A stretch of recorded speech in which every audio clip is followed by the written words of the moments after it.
はい、こんにちは。武田サロン Y 師匠です。こんにちは。明けましておめでとうございます。ですね。明けましておめでとうございます。まあとはいえほぼほぼ年末年始はまあニアミスというか、ニアミスです。すごいそばまで来てんのに、事務所には寄らず釣りばかり行ったりとか夜明け行ってて昼から僕が行ってるとか、そうなんかまあそんな感じもありまして、まあ年末年始、というか年末まではい。素晴らしい超過でしたね、Y 師匠も。素晴らしくはないか。いや素晴らしいと思いますよ。誰より多分ブリも釣って、まあよかった、ね。大阪で一番釣ってんちゃうかな。まあ、これはね、話したいとこもあるんですけど。聞こうか。運だけやから。運な。運。いや帽子取ろう。運ね、そうなんですけど。そうやね。はい。僕はまあつくづく思うけどね、やっぱり吉田君らすごいな。まあ何がすごいか言われても。いやいや、もうそないね、僕せいぜいね、もう足りない。僕釣りするとき時計持っていかへんすよ。なぜかというと、まあ僕の釣りってそんな長ないでしょ。短いね。で、体内時計みたいなのがあるんですよ。ここで終わったら1時間。ここを過ぎたらもう2時間。みたいな。すごいね。もう長いことやってるから。わかりやすい。疲れ度合いですぐわかる。いやーでもそれね、もうなんかこうあるじゃないですか。その時の海のエネルギー。これは釣れるんちゃうかと思ったら、そうね。体内時計とね、現実時間狂ってくる。いや、わかる。いや、だからまあチャンスをこう招くんですけど、いや、それにしてもすごい釣った。すごい。もう誰より釣ってる思うわ。そんなことない。去年の。けどな。釣ってる思いますよ。まあでもね、投げてるから。そうやね。それで、多分やけど、キャスト当たりヒット数って僕少ないはず。今かっこいいことを言うんちゃいます。いやでもそれはあるよ。でも、まあ僕はキャストの回数というよりは、そこにいる時間がすごいな。これね、僕も2時間経ったらね、お腹減るから。これ最近分かってきてんけど、やっぱり仲間って大事やね。仲間大事ですね。こうね、やってて、一日おるでしょ。朝誰かと会いますよ、まず。で、朝終わって10時ぐらいになったら、また違う人と会うね。来はんねんな。また喋るやん。また気持ち新たになって、夕方また来はる人おるやん、いつも。まあそこでおー言うて。いや、そう。待ち受けるんやな。結局気がついたら、最後まで。でもなんかちょっと年末思った。やっぱりそうやって、こう、人と会ったりとか、こうしてると、運気が上がっていくんちゃうかな。ええこと言いますね。そうか。なんか、そこはね、まあ見習わな感じ。いやでもね、ほんまね、こうすごい僕とか、まあ高田さんはテクニック持ってると思うけど。いや、ない。もう、テクニック、ないから、何してんのかなって思うよ、要は。まあ投げて巻くだけ、まあ、大きく分けたんですよね、ルアーフィッシング。いや、だからこの間もね、僕、某インタビューを受けた時とか、まあ日頃僕言うてんねんけど、もうね、30年、40年やろうが、最大確率 50% ですよ。50% もある？いや、残りの 50% は、知識とか経験とかで、なんとか培えるんやけど、詰まるところ、運なんですよ。これね、前武田さん言ってたんかな。取材をしてあるでしょ。で、取材って、もう、イメージできてますやん。こうして、こうでっていう。で、そこまで行った時の自分って、もうすでにその時の 100% のはずやねん。で、それで魚釣れへんかって、取材まだ半日ありますよってなった時に、どうすんの？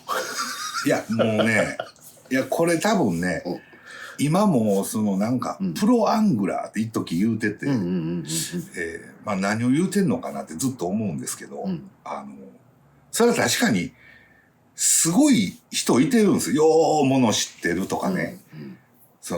僕ほんまね、どっちかって嫌なんです。このパターンで、こうで、ああで、こうやで、こうで、とか。なんか、この間も平場のなんかテレビ見てたけど、何回巻きましたとか、なんか何回巻いてゆっくりこれぐらいで、とか、それはそれですごいなと思うんですよ。あと、ルアーでもすっごい知識持ってる。特にアメリカのオールドルアーとか、持ってる人とかいてるんですけど、もう割と僕そんなんどうでもよくて、なんか結果持ってるかどうかだけっていうのがあって、で、僕のロケ、取材行く時っていうのは、できるだけ僕が先導させてもらうんです。もう、この時間釣れるから、ここだけやらしてって言うんですよ。例えば、夕方5時から6時の間に今日は多分釣れるとなった時に、悪いけど、その昼1時2時に現場行くんとかやめてと。もうおかしなるからテンション下がって。もう前が長すぎ前が長すぎたりいろんなこと見えるからまた迷ったりするから。するし。で、僕そんな特殊な魚狙えへんやん。もうライトゲームなんかまあほげることあんまないですよ。そんなにはね。まあヒラスズキもまあ慣れたらなんとかはなる。いや、ならん時もあるけど。そのならん時よ。でも僕ね、うまい具合に再殺ってないんですよ。あ、そうなんや。全部2回ぐらいあったかな。よっぽど嵐みたいになってるとか。まあまあもうね、釣り自体がね、どうしようもない。で、それ以降、必ず予備日をこう作るんですよ。この日がもし荒れてたらこうしましょうとか、天気良すぎたらこうしましょうみたいなのがあって。じゃあ、どっちかで大体収まるし、そうやね。で、動画とスチールっていうのまた違ってて、昔でいう釣り雑誌は、一匹釣りはなんとか仕上がるんですよ。ストーリーが。わかるわ。それはもうよくわかる。動画は手強い。手強いね。だってメバルの動画撮って一匹とかまあないやん。まさやね。一匹では。それは40センチ狙いますやったらええで。でも釣れてるシーン奇跡の動画撮ってますしね、僕ら。ブンブンさんのやつで。撮ってましたね。もう、何年前でしたろ。20年温存してたポイントをも人にあげたという。あれはでもほんまね、よかった。そうだからまあいろんなキャリアの皆さんこの動画を見ていただいてると思うんですけど、知識は半分やと思ってください。道具も半分でも大事。でも残り半分は運もあるし、そういうガッツもあるんです。多分これね、もうなんかあんまりこういうことを俺らの年で言うと鬱陶しがられるかもしれんけど、詰まるところ釣りしようが仕事しようが生きていくのはやっぱりガッツなんで、ちょっとその辺ね、気合ですわね。もうちょっと愚かなとかね。もうすごいから、ここまでポジティブにやれんなと思うわけですよ。いや、それでも実はすごい大事やね。で、まあ話元に戻りますけど、残りの時間釣れへんかったらどうするか。それ。だから僕は幸いそうならんように仕上げて終わるっていうのがあるんですよ。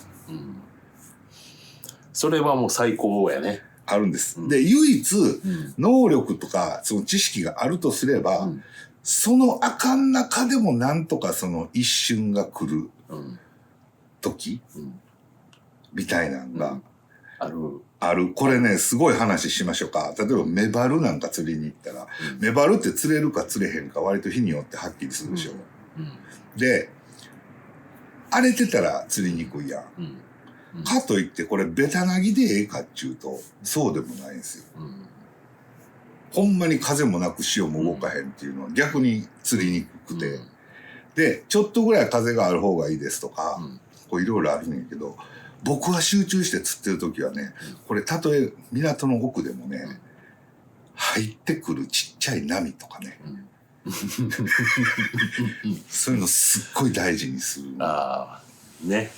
ですよ。なるほど。ほんまちっちゃいよ。もう箱20センチぐらいのうねりのカスみたいな。もうほんまにそういうところまで気を使って集中していくっていうね。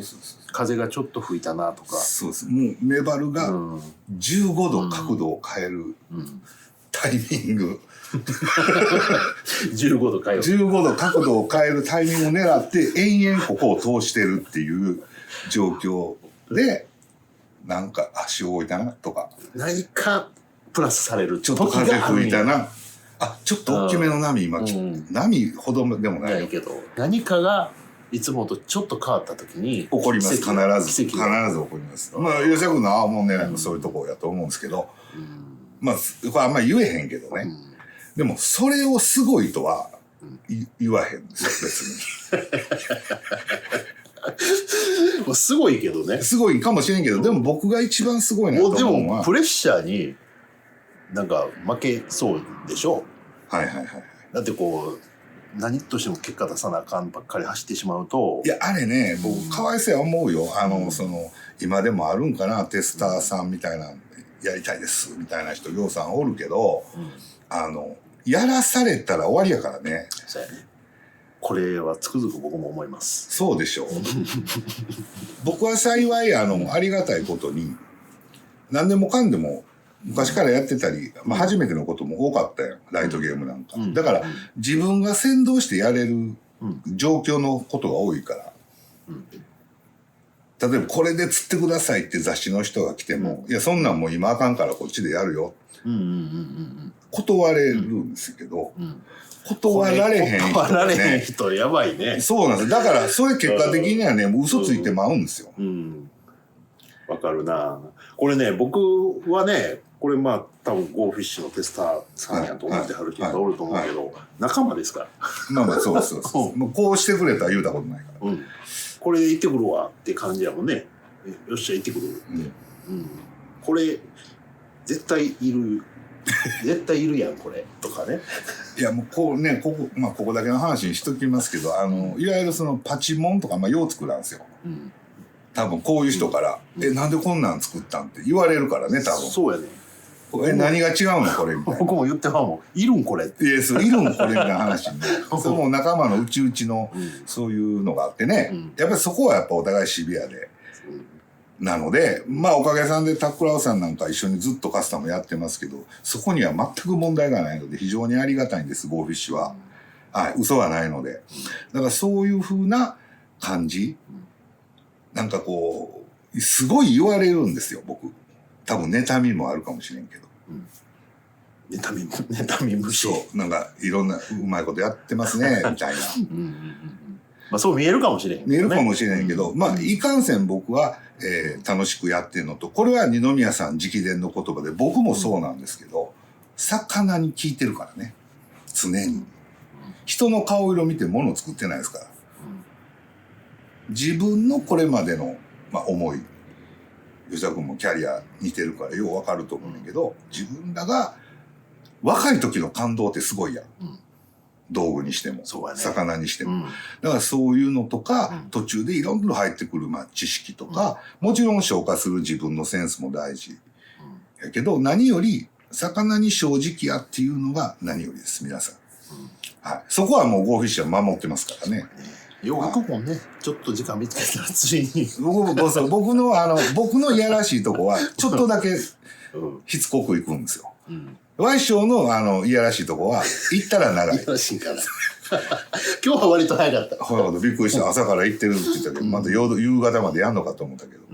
で、今日は割と早い。そうなんですよ。だからいろんなことがやっぱ重なって、で、仲間もそうなんですけど、変な理由で集まってる仲間はあんま良くないんですよ。やっぱりそこは魚に正直に集まってる仲間。釣りが好きで、やっぱり釣りたくて、そのために、努力は惜しまなくて、で、周りのこともよく見えて、お互いある程度気遣いながらずっとやっていけるっていうのがね。ありますね。あるんですよ。だから。それね、最近思うことそれ。それが、運気を呼び込む。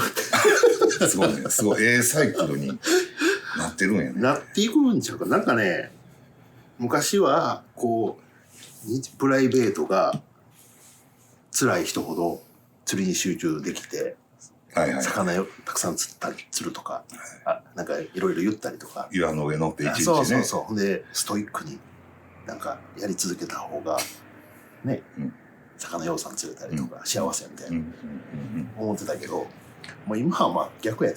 なるほど。全体で楽しむ。もう全て今年言ったっけ？今年の僕のテーマ。何？釣りに関わる全てのことを楽しむっていう。おー、ついに。こうやって武田さんと釣りの話あっちゃこっちゃしたりとか、こうね、こう金味飲みながら、こう相変わらず金美僕ら飲んでますんで、美味しいっていうのも楽しみながらね。月化粧。そう、今食べた。あ、まあでもそういうことですよ。こういうこと楽しむということはね。こうやってやってると運気が来て、びっくりするような。すごかったブリな。もうあれは奇跡。こう年末ね。びっくりしましたよ。年末ね、31日毎年いつもね釣り納め行くんですけど、まあ、僕朝からさっぱりでこういつも釣りする浜ちゃんが自己記録の鈴木を横で釣るのをね横目で見ながら、はい、これでかいこれでかい、多分普通の人聞いたら分からへん言葉やけどこれでかいこれでかいこれでかいっていうのを連発しながら言い続けて90センチの水釣って、僕はもうそれも見ても僕の運気はもう今日はない。ああ、なるほど。と思って、でも昼ご飯、食べて、もう僕ずっとね1時間半ぐらいもう運気の話ばっかり見ないと運気呼ぶ方法なんやっていう話をみんなにしていろいろ考えながら昼からの釣りであれ90センチのブリが釣れた。そうブリね。でこれもね、まあ別に人と比べるわけじゃないけどこう5人ぐらい並んでて、僕に来たっていう。はいはいはい。それもな。これ運気しかないでしょ。そうなんです。僕よう言うんです。朝起きた時に釣果決まってるっていうね。そういうもん。そういうもん。そこにテクニック、技ないからね。いや、それはなさそうでないことはないと思いますよ。いやないでしょ。ないと思いますよ。テクニックの話、全然レベル下がるけど言うていい？この間も某テレビのロケをね、してきまして、なんか、最近動画のロケというと、まあ、テレビは特にですけど、必ず、釣り女子的なアシスタントさんが、釣り女子っていう来るんです。はい、若いね、タレントさん。そんな話していいんですかね。いいと思うんですけど、釣り怖いなと思ったのは、ルアーの釣りも、まあ認知されたすごいね。ところがどっこい、いやっていう感じはあるんですよ。それはどういうところで？まあ糸結ばれへん。言っていいんかな。いやその人がじゃないですよ。そういう意味で相対的な話として、夜釣りや言うてんのに、スマホのライトしか持ってない。とか。なんか、ほんまに竿とリールしか持ってない。竿とリール。いや、悪いことはないかもしれんけど、とか、そういう、まあ、服装はね、供給、与えられますからね、着るんですけど。服装はしてるけど、足サンダルとかね。足サンダル、まあ、ちょっと寒々しかったりね。そう。なんかね、ちょっとなんか、全体がね、良くなくなったんですよ、メディアは。やる方も素人なんですよ。なんか例えばやらせてる方もね。昔は、ちゃんと精通まではしてないけど、釣り人さんありき、みたいなとか、釣りがありきでいろいろ動いてたんやけど、今は仕上げる方がありきで、なんかこれもね、それはほんま僕も思うけど、本質ね、釣りの本質を突き詰めていくような釣り番組って作りません？作りたいなぁ。なんか途中でね、リズムが変わって、釣れましたっていうんじゃなくて、こうしてこういう準備がいって、こういう風なね、コンセプトでこういう風に僕は釣りを組み立ててるんです。その中で、こういうフィールドに行って、こういう釣り方をして、こういう風に狙っていくんですよと。その時のテクニックはこうで、こういう風にやれば、釣れる確率が上がりますよ、的な。ほう。それ本書いたらええんちゃう？本書いたら。本書いたら。釣り、Y 師匠の釣り入門。でもこれテレビが映像やから。まあそれはあるかな。僕はでも逆に映像もし自分が主体で撮りたいとすれば、ありえないですけど、11フィッシングみたいなのがいいです。もう豪快に。ああ、なるほどね。はまあ見て楽しむっていう、そうそうそう。もう何の説明もない。でもこうまた話戻すけど、僕ら子供の頃っていうか、まあちょうどザ・フィッシングがありましたね。された頃、毎週やっぱりさ、ワクワクしながら見てたもん。もうルアーの回となればね、そう。もう前で正座して待つぐらいのね。待つぐらい。すごいそれぐらいこうね、映像っていうのはワクワクして思ってたけどね。今は YouTube とかでいろんなもん簡単に見れるからね。YouTube 皆さん気ぃつけてください。大したことは誰も言ってないです。はい。僕はずっと見てきたから言うけど、ようそんな出来上がった釣り途中からやり始めて、後で偉そうに説明したりとか、ようできんなとか、よう思うんですよ。大丈夫かなとか。なんか。大丈夫じゃないと思う。大丈夫じゃないよね。まあ、確かにその先に細かなっていってて、大体先駆者みたいな人って、その先に見えてるもんってすごいシンプルやから、そこは追求すんねんけど、その枝で広がったものがどうでもええやないですか。でもその枝をやっぱり拾わなあかん、みたいなとこも、会社の人らはあるから、その枝だけ担う人もおって、そんな話を真に受ける。枝だけ担う。枝だけ。そう。で、枝はみんな、知識としてあったらいいですよ。けど、大事なことはそこにはないからね。そうですよね。その辺、ちょっとよく見ていただきたいのと、あとこの前釣り具屋さんに聞いたら、コロナ禍もあって、釣り人は増えてわっとやったんですけど、もうカオス化してると。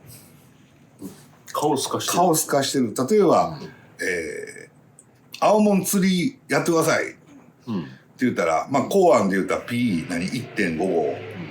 竿もごっついの高いから、ちょっと柔らかめの、一応青門もいけますよみたいなのを1万円ぐらいで買うて、で、めっちゃ安い網買うて、で、これ釣れますよみたいななんか、鉄のルアー買うて、こうやるじゃないですか。で、それしか教えられへんねん。釣り具屋さんが最初も。最初。で、それを教えてくれた友達もそれしかやれへんねん。だからそれ以上行くわけないやん。行くわけない。行くわけない。で、あとライトゲームも、じゃあアジ釣りたいです。ってなったら、じゃあエステルラインどうぞって言われて、一回も釣りしたことないのに、エステルライン無理や思うんですよ。無理ですね。そうなんです。僕でも無理かもしれんの。そうなんですよ。で、じゃあ PE の細い糸、これも無理。無理やね。じゃあフローロ、まあ2ポンド。これも多分無理なんですよ。いきなりやったらね。いきなりやったら無理やと思うね。ほんならやっぱりその前にせなあかん釣りもちょっとあったりね。まあよっぽど素直にそれでちゃんと一からこう、まあやっぱり偉いもんでね、素直で丁寧な人はそれでも釣りはるんですよ。でも往々にして釣りする人多いんですけど、自分のやり方をね、途中から、俺はこうやなとかね、なんか道具前にしてね、これ使いにくいとかね。そうやね。なんかこう自分は悪ないみたいな人がやっぱり多いんですよ、どうしても。ほんなら、類は友を呼ぶんで、似たような友達に相談するでしょ。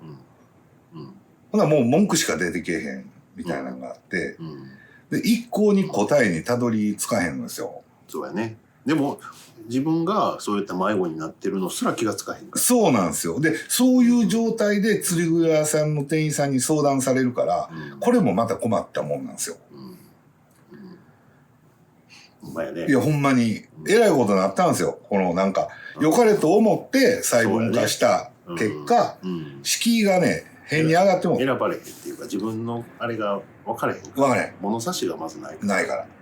これどうしたもんかいなっちゅうて、まあ今年なんかは、まあやっぱり再構築をちゃんとね、ちゃんとした出どころの人が、出どころのちゃんとしたい人が、出どころのちゃんとしたもので、ちゃんとしたことをちゃんと説明していくっていうことを、もう20年前に逆戻りなんですよ。そうやね。だから、それもそうで、そういう話を聞く人だけでええんかなって思ったりもする。あかんかな。いやいやいやですよ。もうだって、そう無理にね。もうそういうほら、迷子になってそうやってね、うん青物つのに鉄板しか投げへん、はいはい、周りも鉄板しか投げへん子らと相談してる子らからしたらさ、その先のものって入ってけえへんのちゃうかな。そうやね。もうだからすごい鉄板になるもんね。そうそう、もうすごいとかそっちの方にいやまあまあそれはまあね、そうなんですけど、なんかこう僕らもね昔はね、今でこそこうや言う人おるけどあんま変わってないですよ。もうぶっちゃけ言うけど昔かってしょうもないやつほとんどやったもんな。そうやね。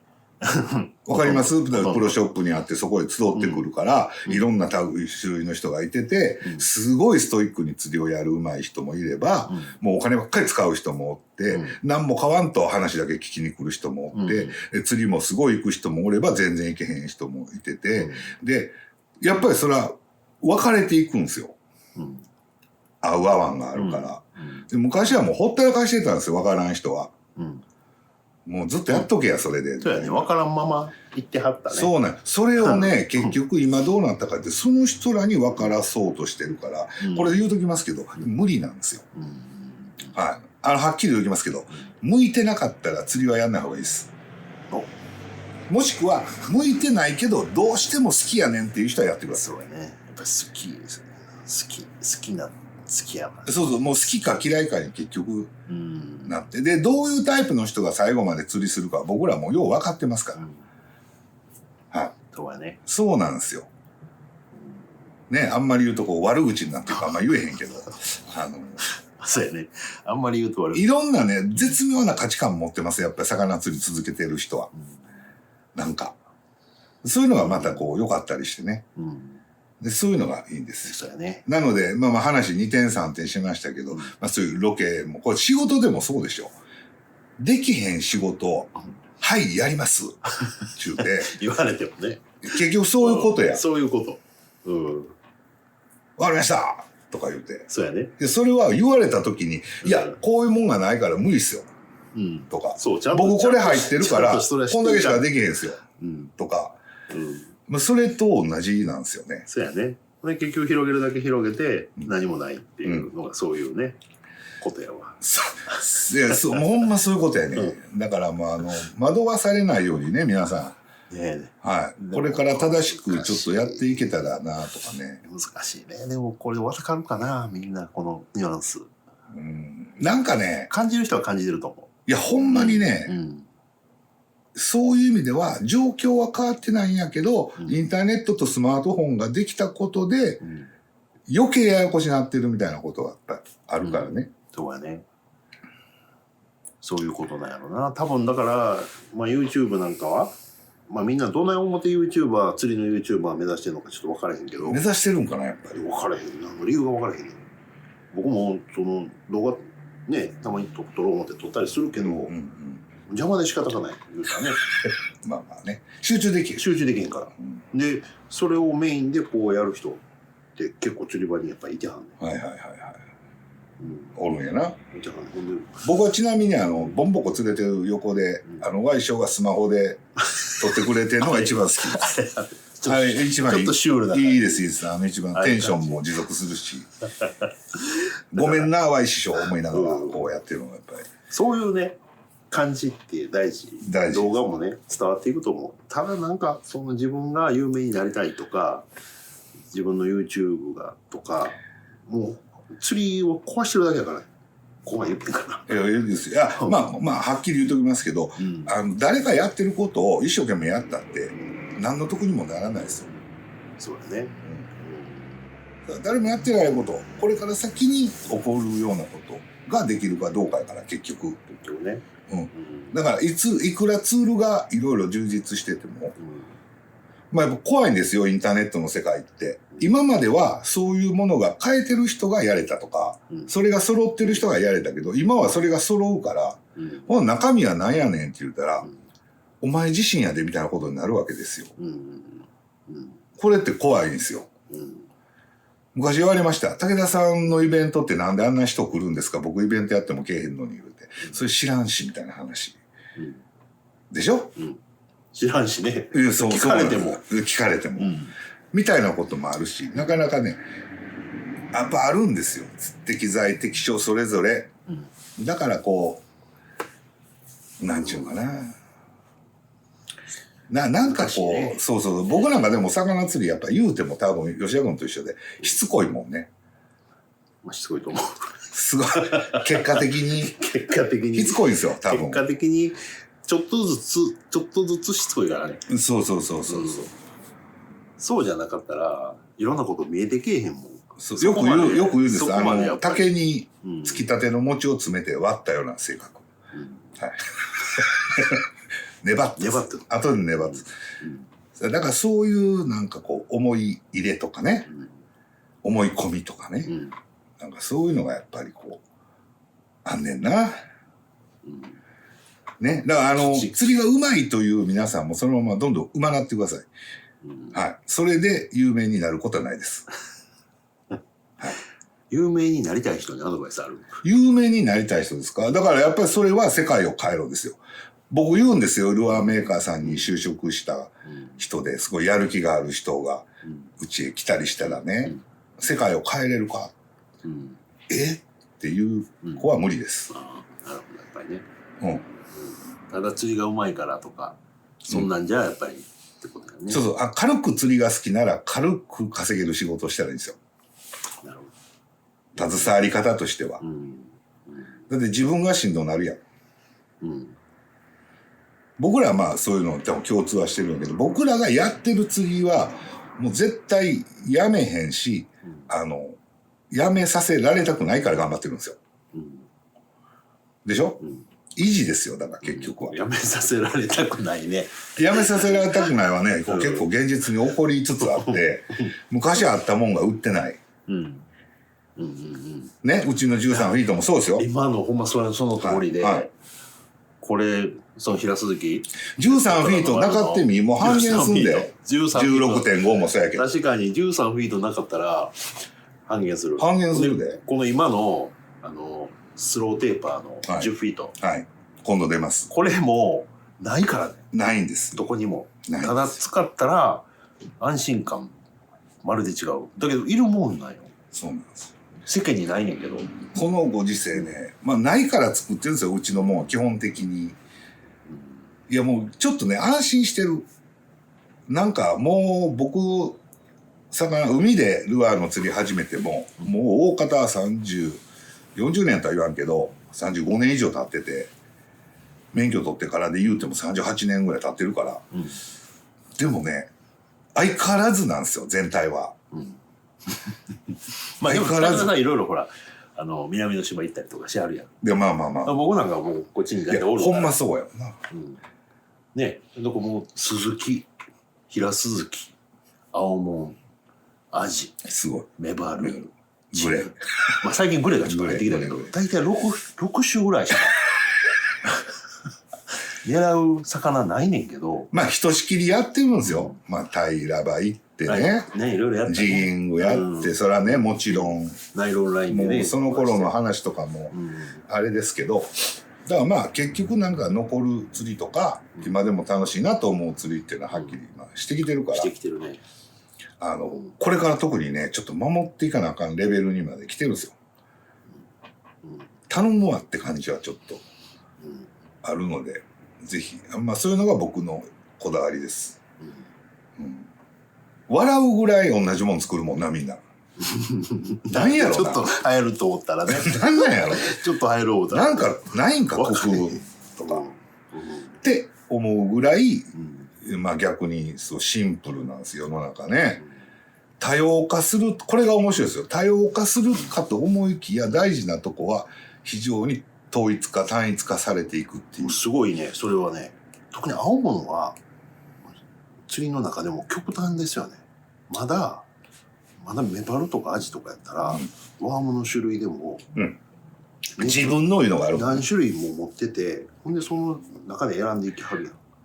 でも港湾とか行ってこうちらっと通りながら床にこうばらけてるやつ、広げてあるやつちらっと見んねんけど、同じ鉄の塊の色違いが5個ぐらい並んでる。ああすごいですね。もう選択肢それだけ。いや僕はね、このお正月明けのサロンやから言わしてもらってきますけど、吉田君は偉いと思いますよ。あえてあの人の多い激戦区の大阪湾、それも大阪湾の沖堤防とか、これね、湾奥とか、僕も悪いけど行かないです。あんまり。ちょっと僕も意固地なとこあって、そんなね、偉いわ。そんな、こう、まあ、自分の釣り方って言ったらおかしいけど、まあ、青もんは青もんじゃないですか。どこで釣ろうが。それが、こうみんなね、右向け右みたいに、同じやつ投げて、やってる中でね。いや、優しいよ。絶対。釣りにもそうやし、絶対ね、すごい僕なんかより全然寛容。いや、僕から言うたらよ。いや、昨日今日楽器始めたやつ100人おる中へ入ってって一緒に演奏しませんか言われたら、1ミリも行くわけないでしょ。いや、でもそんなはずないやろって思いますやん。いやいや、そんなはずやん、もうだって。もう勘弁してよとか思うじゃないですか。いや、まあそれはだから僕は優しいとかじゃなくて、いや、愛があるわ。それはタックラハウスに対しても愛があるし、ゴーフィッシュに対しても愛があるし。まあ、魚に対してやっぱりね、愛情深いですね。そうかな。でも魚も同じやからね。いや、そうだ、それが優しい。でもっても僕は自慢じゃないですけど、もう都会の魚には厳しいです。都会の魚。散々若い時やっても。そやね。そうなんですよ。まあ、ほんまでも、あれですよ。都会の魚抜きには語られへん。ねえ、いや、最近。これが皆さん、気候変動がちょっとずつ起こり、ね、季節外れになって、海水温もどんどん上昇し、黒潮は愚か、偏西風まで蛇行し、もうね、5年、10年前とは激変してるんです。物理的に。で、これはもう終わったなって何年前に思ったことがあったんですけど、ところがどっこい、一番おったらあかんやんっていう大阪の湾奥に魚が集まり出してるという、この恐るべき事実。ただその集まってる魚は以前の魚じゃないよな。そういうこと、ね。まあジヌとかはね、当然あれやけども。ちょっとそれは変わってきてる。いや、やっぱ世の中侮れんなと思いましたね。なんか一説の本によると、もう何十年も前に僕は読んだんですけど、海水温が上がり続けてね、このまま環境破壊が進むとね、もう陸地の沿岸部、特に日本なんかっていうのは沿岸部に魚はもう住まんようになると。沖でしか魚がおらんようになるみたいなことをこう言われたことがあって、まあなるほどなと感じてたわけですよ。そのダム問題とかね、川の排水の問題とか埋め立てとかね、水質の問題とか、当時からずっとまあ、僕らは割と改善されたと言われてる時に育ってるんやけど、その何にも改善されてないですよ。汚いままやから別に。魚にとってですよ。だから、それはまあおいおいそうなるんやろな。ただ、70年、80年、100年後みたいなこともあったから、まあそんなにリアルには感じてなかったけど、そこへ来てこの、水温の上昇とかね、気候変化があったから、これ一気に来たかなって一瞬思ったんですけど、やっぱり魚すごいなと思って、まあというか自然界はね。自然界は。それでもいるとこ探してこう、いるというかね。ですよね。たくましく子孫を繁栄してて、恐ろしいなと思って。すごいね。ある意味すごいね。最近だから前にも増して僕もちょっと大きいスズキとか釣ったら申し訳ない感じなんですとっても申し訳ない。申し訳ない。申し訳ない。スズキ釣って。ありがとう。まず最初にありがとう。そうやね。ありがとう。でもさ一応写真も撮るんやけど、もうほんまやったら撮りたくもない。もうできるだけ早くお帰りいただいて次も楽しめるようにと。なんかこう思ってるんですけどね。まあ釣り人の勝手な意見ですけど。最近ちょっと鈴木また見つけ出したね。ありがとう。長かった。長かったけど。長かったよ。ここでも3年ぐらい、これまあ、もうまあ今回長いけど喋りますけど、例年、僕大阪の泉南というところに住んでいて、時期になると釣れるパターンっていうのがはっきりあったわけですよ。で、それが、本当の水温の上昇とか言われるとともになくなってきた。いろんな要因が考えられるんですけど、餌も接岸せえへんとか。そしたら、一時の神戸のように、ある場所に餌が集まる場所ができだした。でそこで今のよく一緒に釣りに行く仲間とまた知り合ったり、吉田君なんかみんな仲良くなって、今の輪があるんですけど、これは昔淡路島とか神戸で釣れてたような典型的なパターンなんです。餌にベイトについた鈴木青門のパターン。だから時間も違えば、釣り方もちょっとちゃう。違うね。ね。で、いつも釣れるわけがないから、その辺りのエリアを中心に仲間がいろんな時間、いろんな日に行ったりしながら情報を共有してる。こういうことなんですよ。でその中でもっとも釣ってるんですけどね。で、僕はといえば、それとは別のもともとやってた釣り、自分がここやと思って、往々にして夜。それがね、ほんま釣れるようになって、そうやね。嘆いてたんですけど、今年はちょっと違う気がしてきた。本当。いや、だってね、もうすごいよ。もう、ここ5日の間に、去年お通しなかったけど、イワシとサヨリ見つけたからね。あ、すごい。言ってたもんね。はい。なかったですよ、去年とか。でイワシ見た次の日釣れたもん。えらいもんやね、やっぱりね。えらいもんよ。気持ちだけか、結局、みたいな。やっぱりこう、まめに見に行ってるから、まあ。そういうことがこう、だんだんね、分かってくるんやと思う。なかなかね、探せないですよ。いや、よっぽどね、よっぽど近いところに住んでるとか、好きで、そういうことがもう日課。もう、この間の絞り出し口くんなんか素晴らしかったですね。釣り竿も持たんと釣り場の見回り。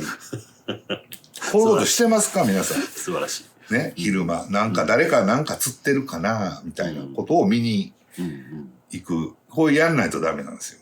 ですよね。はい。僕が今、カマスどこで釣れてるか見に行ってんので一緒やけど。これでも絶対釣り好きな人はみんなそれしてる。してるかなしてると思うけどな。でも言うてないからね。これ言うていった方がええんかな。何がどんどん。いやもう2時間あったら、近所の海見に行った方がいい。ああ、もうそれ絶対そうよね。それは自分だけ得するんですよ、そういうの。する。もうちょっとした、こう、見に行って何もないのも正解なんよね。そう。見に行って何もない。やっぱり何もない。何もないなって。ほんならまた次行くとき違うとこ見に行くじゃないですか。で見に行けんかったら分かれへんでしょ。分かれへん。そこがあかんっていうの。分かれへん。消去法で見に行って何もなくても次につながっていく。なんでね、これもね、インターネットになってからなんですけど、なんかスターと釣りの用意してたら、ふらふらっと思案して寄ってきて、昨日めっちゃ釣れてたみたいですよ。って僕に言うんやけど、昨日も僕行ってるから、そんな釣れてないんですよ。誰に聞いたみたいな話になって。そんな話ばっかりこう言うん好きな人がおんねん。なんかね。そういうの僕大体ガン無視しますけどね。いやもう至近距離で言うてくるから。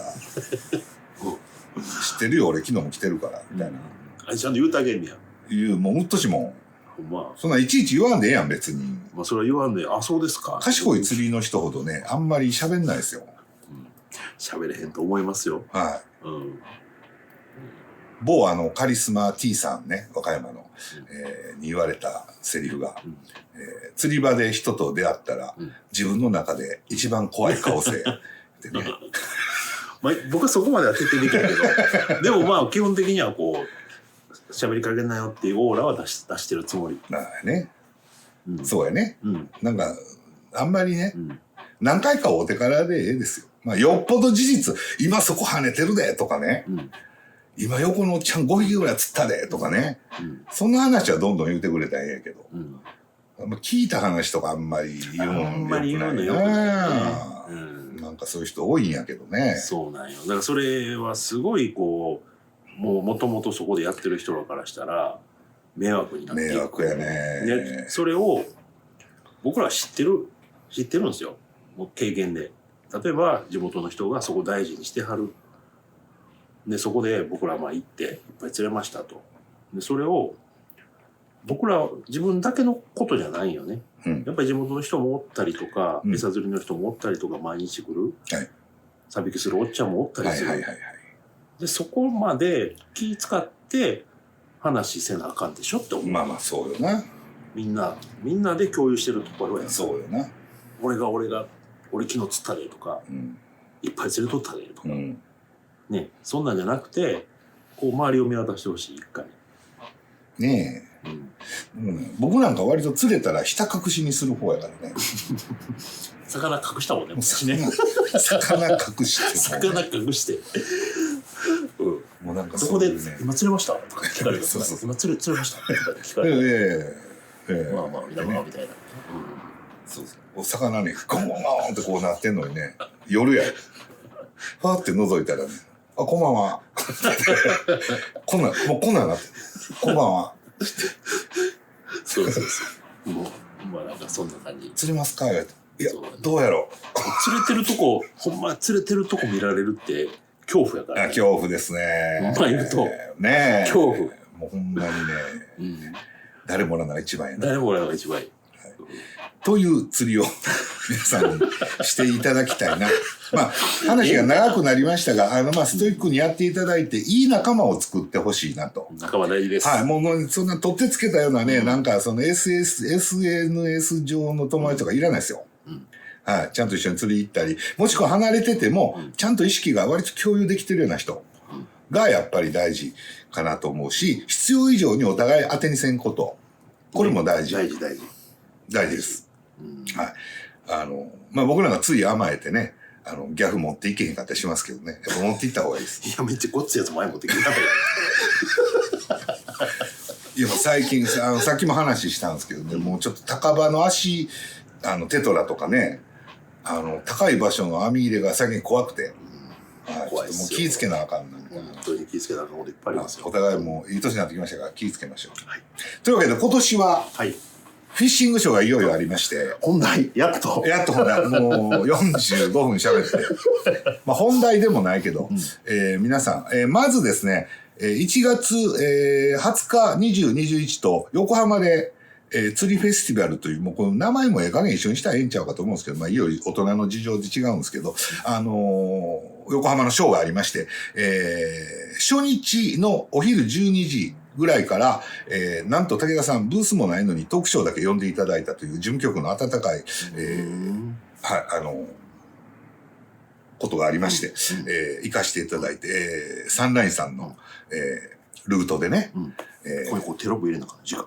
はい、サンラインさんありがとう。で、トークショーだけ本当に30分、ポッキンさんと2人でちょっとやって、それはもうトンボ帰りで帰ってきますけど、で、少し3週かな、開けて、いよいよ大阪のフィッシングショーが、3年ぶりに開催ということなんで。久しぶりですね。はい、ゴーフィッシュは、釣りうどん屋の魚屋さんっていうところの大きなブースが3カ所ぐらいあるんですが、その中の一つに、ゴーフィッシュのコーナーを設けさせていただいて、例年というかね、出させていただきますね。さっき、Y賞も話していただきましたけど、今年、春か夏前にはなんとか出せそうな新しいテイクバッカー。10S、10S。それと、11B、11S に変わる 10S、10B。この、なんと、3機種5アイテム。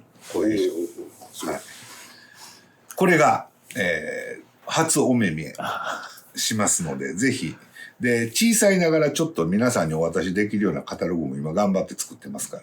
はい。そういう意気込みで。なんか、急にイベントも増えてきて怖いんですよ。怖い。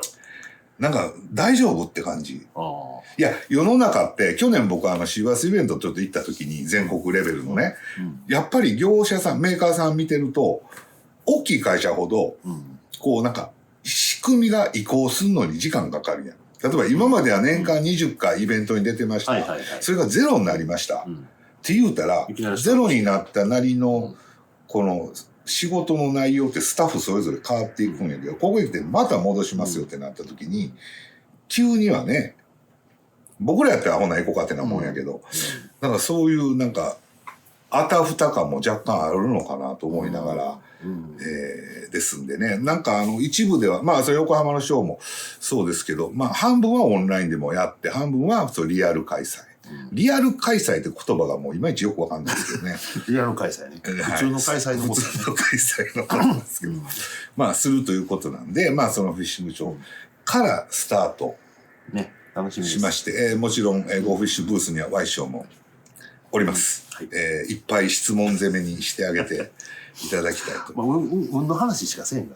いやいや、もう究極ね、この間もある人にね、武田さんサロン毎回見てますけど、割とこう精神論みたいなの多いっすよね、みたいな。言われてんの？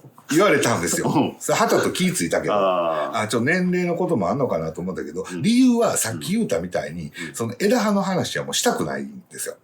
それはわかる。はい。まあ枝の話もできるけどね。そう、だってきりないよ。いっぱい誰より話しますよ、そんな。ただ、そこだけ切り取ってとか、そういうふうには僕ら釣りをしてないので、それ以前の大事な部分のお話をまあしたいのでね。はい。細かくどうしたらいいですかは、何かの時に聞いてください。そう、聞いたら、こうで、こういう時どうしたらいいですかみたいな話は、名前の引き出しは出てくる。僕でもメーカーさんの動画とかも過去にはね、例えば、これなかなかやってる人少ないけど、P0.15、0.2、03、04、05、06、07、08、1、ここまでの使い分けみたいな説明してるからちゃんと。本当？はい。明確に。そう。はい。できますからちゃんとね。そういうのはいつでも。そうやね。そういうのもね、聞かれなほら、いっぱいありすぎるから。やし、大事なことではないんですよ。魚を釣る上では。使い分け。はい。それは、5匹釣って糸切れるとかね。そういうことがあるかないかとか。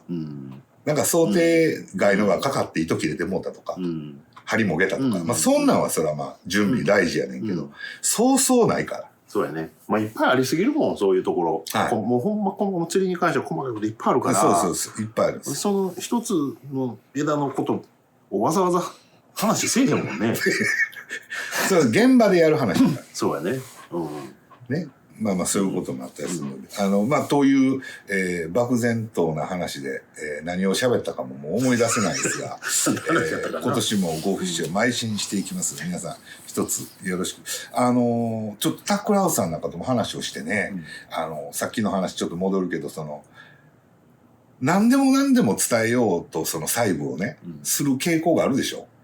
あります。そんな時代にさすがゴーフィッシュもそう、さっき言った通りですけど、タックルハウスさんなんか見事に1ミリもそういう説明しないんですよ。ある意味すごいんですよ。で、ついてくる人だけついてきてみたいなことがあって。でも、さすがにそれもあかんので、ついてきてる人でさえ分かりにくいことがいっぱい起きてるから。ルアーが全部記号やったりね。それ。僕らがようバンバンリップ切ったりとかね。してるね。だからそういうのもあるから、それはなんかコンテンツができたらななんて話はタックルハウスのスタッフとはしてます。音体二宮さんが喋るまででもなく、もう少しそれを分かりやすく僕らあたりが伝えることができたらななんてちょっと思ったりもしてますんで、タックルハウスファンの皆さんには少しお役に立てたりする2023年になればなと思ってました。思ってますね。はい。というわけで、はい。言い残すことはないですか？また今日朝釣り行ってきて釣れてないからこういうテンションです。今日はでもね、この地元箱作りの牡蠣ね、海の牡蠣ね、はい、あれがやっと解禁仕上がったっていうことで食べてください。